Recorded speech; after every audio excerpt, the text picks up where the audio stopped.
Today is a follow-up video. It is a part 2 and I'm super excited about it. I did a video a couple months ago with Cydney and we did like matching blog posts. Like it wasn't matching, but we each did our own version of it. And then we did a live just to go over blog posts and all that fun stuff. So I will have all of those things linked. That video was all our favorite fall things. And I don't have like a fun catchy name, but this is like all my favorite winter things because how fun is that? I live in the central Midwest, the northern central Midwest, and it is cold here in the winter. They are not mild, they are not moderate. We actually got our first big snowfall of the year over this weekend and we got over 12 inches. So it's kind of nuts. It is very cold and very unpleasant. So to me, like this time of year is perfect for hunkering down and just enjoying my craft of crocheting and staying warm and just kind of hibernating for a few months. But it's like perfect for all of the warm, feely type of stuff. So like the things about fall that inspire my creativity is like that need for warmth and need for comfort. It would be fuzzy fabrics. It would be, I'm thinking of like textured blankets, cables, that type of stuff. Just the fact that we can wear so many different crocheted or knitted garments this time of year and nobody thinks we're weird. Like they just...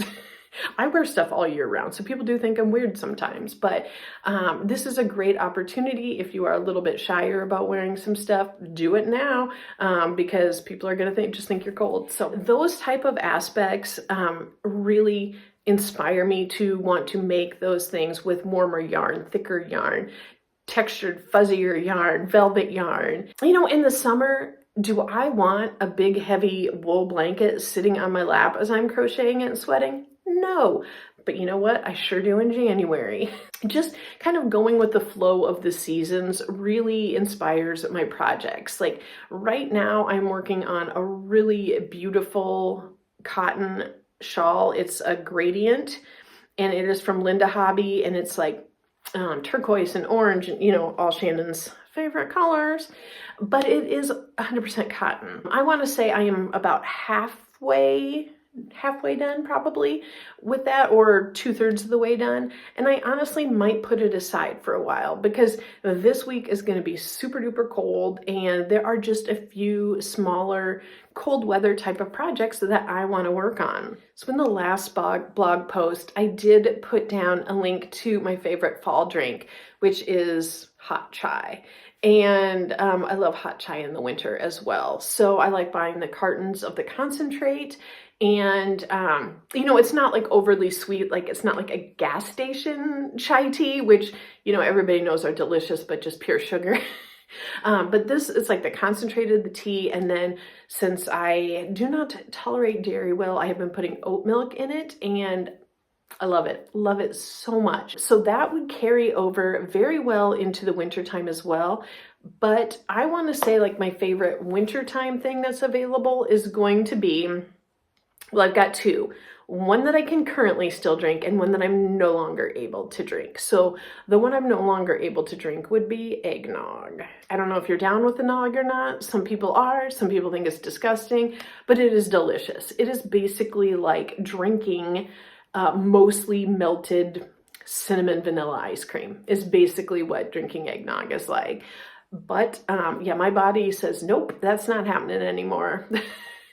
So, because I'm pretty sure there isn't a non-dairy, or if there is, it's probably not good. I don't know. I'll look into it. Or if you are a non-dairy person, let me know.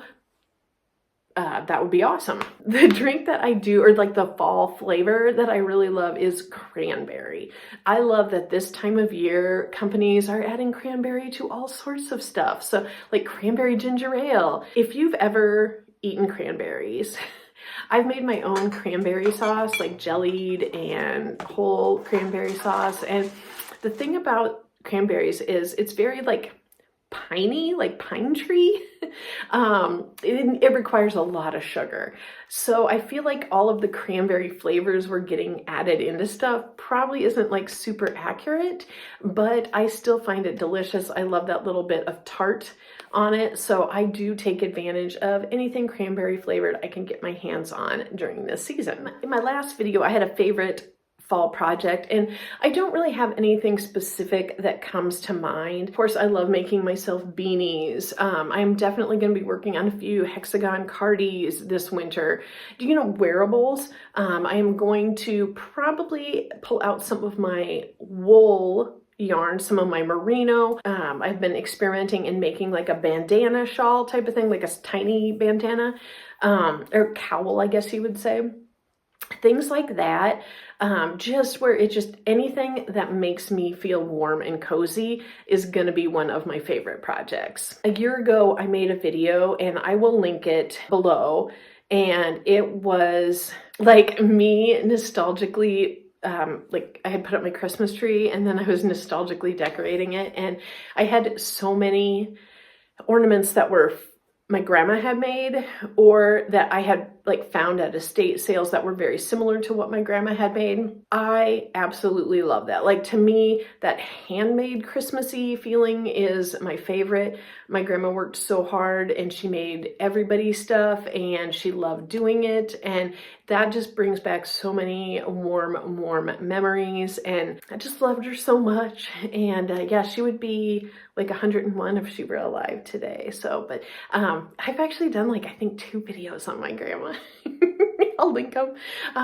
She was my friend and she was awesome, and she just made holidays very, very special. So I have to thank her for that. But those are some of the things that really inspire me in my creativity as it gets cold and as we're heading into the time where it is dark in the evenings and cold and you have to be inside, and what are you going to do? I don't want to just sit around and watch TV all the time. These are the things I love.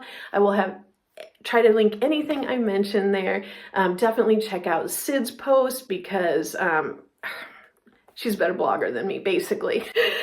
Thank you so much for talking yarn with me. I will see you soon. Bye.